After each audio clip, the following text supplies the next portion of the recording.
अजीत डोभाल गरजते नहीं बरसते हैं, और ऐसे बरसते हैं कि दुश्मन डूब जाते हैं। भारत के एनएसए कब क्या करते हैं किसी को कोई खबर नहीं। जब तक कोई उनका दांव समझ पाता है तब तक अजीत डोभाल बड़ा खेल कर जाते हैं, और इस बार डोभाल ने कट्टरपंथियों के साथ बड़ा खेल कर दिया है।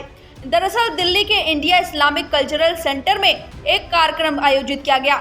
इस कार्यक्रम में राष्ट्रीय सुरक्षा सलाहकार अजीत डोभाल पहुंच गए, और इसी कार्यक्रम के दौरान उन्होंने कुछ ऐसी बात कह दी जो शायद कट्टरपंथियों को रास न आए।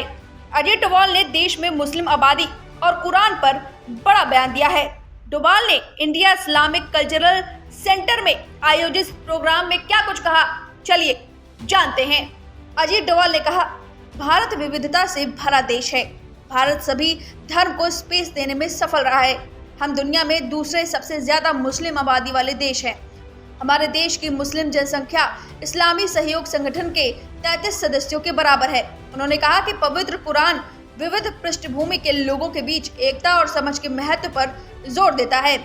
उन्होंने कहा कि आध्यात्मिक नेताओं को कट्टरपंथियों का मुकाबला करने की जरूरत है।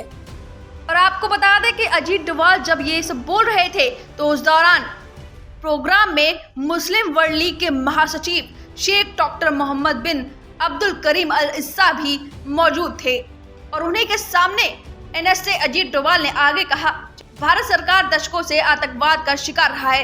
देश ने 2008 मुंबई हमले सहित कई आतंकवादी हमलों का सामना किया है। भारत अपने सुरक्षा तंत्र को मजबूत करने और आतंकवादी गतिविधियों को रोकने के लिए अन्य देशों के साथ सहयोग करने सहित विभिन्न माध्यमों से आतंकवाद से लड़ने के लिए सक्रिय रूप से काम कर रहा है। हिंदुस्तान में कोई धर्म खतरे में नहीं है, आतंकवाद का कोई धर्म नहीं। भारत सभी मसलों के हल के लिए सहनशीलता, संवाद और सहयोग को बढ़ावा देता है। भारत में सभी को बराबर का हक है। उन्होंने कहा कि ये कोई संयोग नहीं है कि लगभग 20 करोड़ मुस्लिम होने के बावजूद वैश्विक आतंकवाद में भारतीय नागरिकों की भागीदारी अविश्वसनीय रूप से काम कर रही है। अब अजीत डोभाल ने ये सब बात वर्ल्ड लीग के महासचिव के सामने कही है। अब देखने वाली बात ये होगी कि क्या कट्टरपंथी को ये बातें रास आएंगी या नहीं। फिलहाल इस खबर पर आपकी जो भी राय है हमें कमेंट करके जरूर बताएं।